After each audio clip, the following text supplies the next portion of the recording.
Good day guys, alright. So for today's video guys, ay gusto ko lang ipakita sa inyo itong motor na ginagamit ko.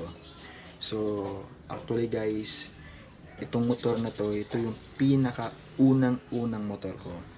So in the past few years, wala naman talaga akong motorsiklo. At kung mga mapapansin nyo doon sa mga vlog ko, ay hindi sa akin yung motor na ginagamit ko, yung Mio Soul I na kulay violet. So ngayon, ito yung motor na kinuha ko last year. At actually hindi ko kinash ito. At hindi siya brand new, kundi repossessed unit siya. So nakuha ko lang ito, nakita ko naka-display siya dun sa Motor Trade. At chinek kong maigi yung kanyang katawan, yung kanyang body, yung kanyang engine, i-road test ko. So may kasama naman akong mekaniko para may assurance ako na okay pa yung kanyang takbo. So yun nga, ito yung unit na nakuha ko. Ayan medyo may mga konting hindi siya konti, actually marami. Ayan, may mga scratches dyan, dito. Ayan. So sabi nung Motor Trade ay babae yung may-ari. So ilang beses na niyang natumba to. So nung chinek naman ng mekaniko na sinama ko is hindi naman bengkong yung manubela, hindi naman apektado yung kanyang takbo. Kaya konti-konti ay inayos ko siya. So okay na okay pa naman yung kanyang shock. Yan, medyo rusty lang siya. Medyo may nangangalawang doon sa loob. So yan Then bumili ako ng top box para marami ako mailagay na gamit. And yun nga, last time ay nagbagyo kami ni Mrs. La Union gamit itong si Max. Ang pangalan niya pala guys is Max, no? Kasi NMAX. At pinangalan namin siyang si Max. So umakit kami sa Baguio, from Pampanga to Baguio. At hindi naman kami nahirapan. So una, La Union kami. At after namin sa La Union, overnight lang, dumiretso kami sa Baguio. So sabi ko, tara subukan natin kung gaano ba guys komportable o kaayos yung takbo ng motor na to. So hindi naman kami binigo guys, talagang komportable kami at nakauwi naman kaming maayos. So subok ko talaga to in 1 year na. So thankful naman ako guys, so far hindi pa naman ako nagkakaroon ng aberya dito. At nababayaran ko naman ng maayos yung monthly niya. Hindi ko pa naman talaga kasi kaya kumuha ng cash, lalo na mabigat. So ito kasi nung naka-display siya, nakalagay doon is 5,500 down payment. Pero nung pumunta ako sa Motor Trade, nung kukunin ko na siya, meron pala siyang additional fee na para nga daw sa rehistro, para sa ganito, para sa change name, para sa ganyan. Umabot siya ng 10,000. So hindi naman ako nagdalawang isip dahil sobrang baba na rin naman ng kanyang down payment. Kinuha ko na siya. Kaya ito, ngayon lilinisin ko yung motor na to dahil galing kaming Maynila pabalik dito. Kaya lilinisin ko naman siya ngayon. So yan, sobrang dumi niya. Tingnan nyo guys, tingnan nyo so medyo umambon kahapon dahil sa bandang Bulacan may mga ginagawang kalsada, kaya sobrang alikabok niya. So ngayon guys, gusto ko lang siyang linisin. At tara, samahan nyo ako. Wala akong magawa, kaya lilinisin ko na lang itong motorsiklo na to. Let's go guys.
Alright. Pwede na siguro to. Whew. So, tapos ko na sabunan. Tapos ko ng banlawan. So, patuloy lang natin ng konti. And pupunasan ko na siya ng tuyong basahan para ma-absorb niya yung mga natitirang tubig. So, patuyuin ko lang ng konti. Tapos, yun na. Lagyan ko na siya ng tar block. Ito yung gamit kong tar block. Nabili ko lang dito sa tindahan. 100 pesos. MTX yung kanyang brand. Labas ko muna rin guys. So hindi ko nilinis doon kasi yung tubig nagpopondo. So nagagalit yung kapitbahay. Kaya dito ko siya na nilinis para dito siya dediretso sa kanal. Okay, so labas ko muna guys. Okay, so punasan na natin para matuyo agad.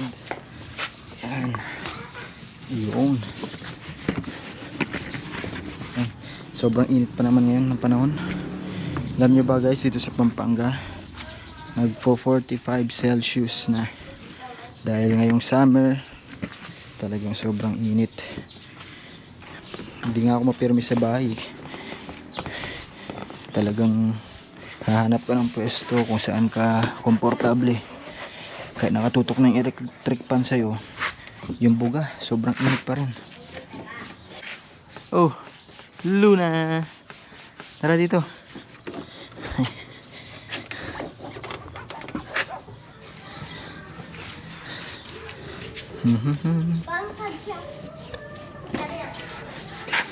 Si Mrs. nagbabantay ng bata. Ayun. Taray, daw pinapansin.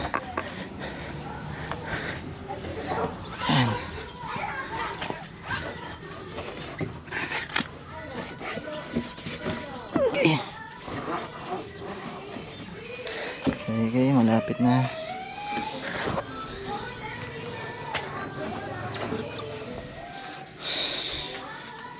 Yan. So, yan, medyo napunasan ko na siya at pares kong tignan. So ipapakita ko sa inyo yung mga gas-gas niya.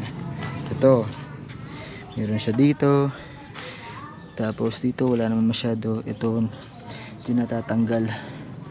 Yan o, kulang ng tornilyo.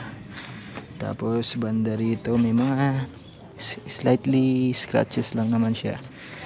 Sa exhaust cover, ayan, may mga gas-gas siya dito. So yun nga yung plano ko dito sa motor na to. After ko mabayaran is maparepaint ko, ma-restore ko siya para maibalik ko sa all stock siya. Dito naman sa side, meron din siyang scratches. Ayan, dito. Ayan. So dito naman, ito bago lang to. So wala naman scratch kahit papaano. Hindi ganong may gas-gas.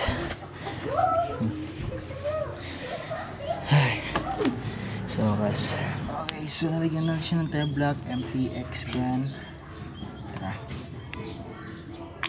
Hop, yeah.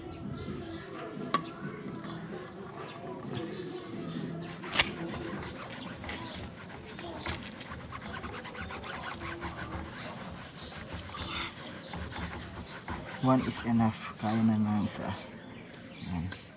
Dagdagan natin para medyo nakapit yung tire block. Lagyan pa natin ng konti.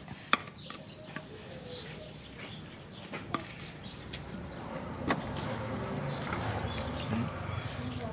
Ito sa side.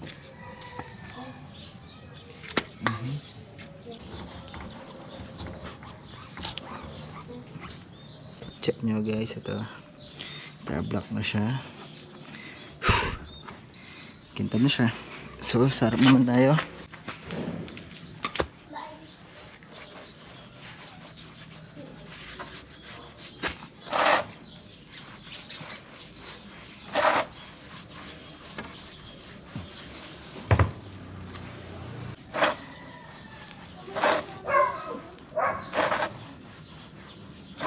Okay, tapos na. So yung mga excess na tire block, pinupunas ko lang sa mga ganito para mag-matte color siya ulit. Yan. So mga sulok-sulok, pinupunas ko na siya. So So here we go guys. Sobrang linis niya na, sobrang preskong tignan. Ayan. So that's it guys. Okay guys, so yan, tapos na itong motor. So nalinis ko na buong katawan niya. So check niya guys. Yan. So kahit luma na siya, basta kapag nilinis mo siya kahit pa paano, eh parang magiging presko pa rin siya at mukhang bago. So pag nasa malayo ka naman, di mo naman makikita gaano yung gas-gas, pero syempre pag lumapit ka kitang kita mo na siya.